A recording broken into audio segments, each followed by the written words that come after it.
paper question. Okay. And they asked the government how much does each refugee get, Right. or on a yearly basis. Okay. And the total with the benefits all equal to about $82,000. $82,000 for 1 year. For 1 year For one person. And the average Canadian, their average income for a Canadian is much lower than that, if you can believe that or not. Yeah, I believe so that. Canadians are rightfully angry at the fact that they're working harder and harder, picking up more and more work, Yeah. getting taxed like crazy because the government won't stop spending their money. And the only way to recuperate that money from spending it all Yeah. is either you tax Canadians higher, or you borrow more, or you print more, which in the end of the day is just a vicious circle. Right. And so Canadians are suffering on one side, going to food banks. They're cutting their own budgets down. The government won't cut their own budget because they keep spending.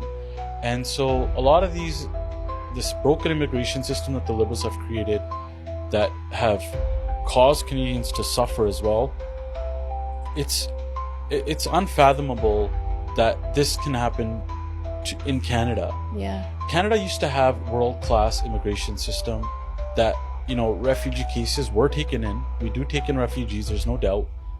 There was legitimate cases of being a refugee or an asylum seeker. The Liberals have completely blown the door open. And that, in its sense, has led to a lot of the fraud that happened, which angered Canadians. Right. And so, again, as a conservative, if, under Pierre Poilievre, a conservative government would cap government spending so taxes and inflation don't go up. We would create more of what we can in Canada so that we could bring down costs. We can make our own energy. We can make our own food. We need to get the government out of the way because the Liberals are good at making government the ultimate decision maker and putting more and more government in the way. We want to take away government out of these decisions. Yeah. The private sector for oil and gas, for farmers know what they're doing.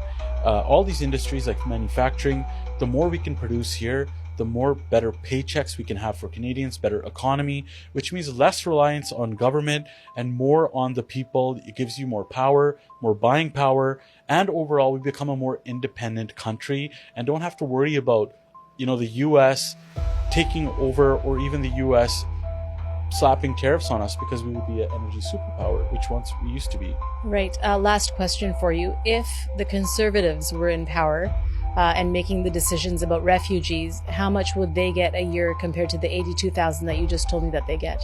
Well, we would open up what we had before as a baseline. It was much better, the system that we had under the Conservatives. We need to overhaul the immigration system after this broken Liberal immigration system. We need to have it as a mathematical equation. The only way we do that is tie in the number of immigrants that we take in every year to housing availability. Are there enough jobs available? And are there enough services available as far as healthcare, hospital spaces, education, roads? All these things matter. Our mathematical system would be that. And then, the issue of how much does someone get, it reduces by itself because you're not taking in all these people that Canada cannot hold because the Liberals looked at those people that came in as voters. Right. It was all for votes. That's all they were doing. Okay. And in fact, it's so sad that the Liberals' own immigration department told them, whoa, you're going to increase these numbers to levels like we've never seen before. Okay. Do you know we have a housing crisis that'll get worse? Do you know we don't have enough jobs and services here? It's only going to get worse. They ignored all those warnings. And then because of votes, they brought everyone in anyways. And I mean, if you're getting $82,000 a year, you're going to vote the way that they're telling you to vote. Absolutely.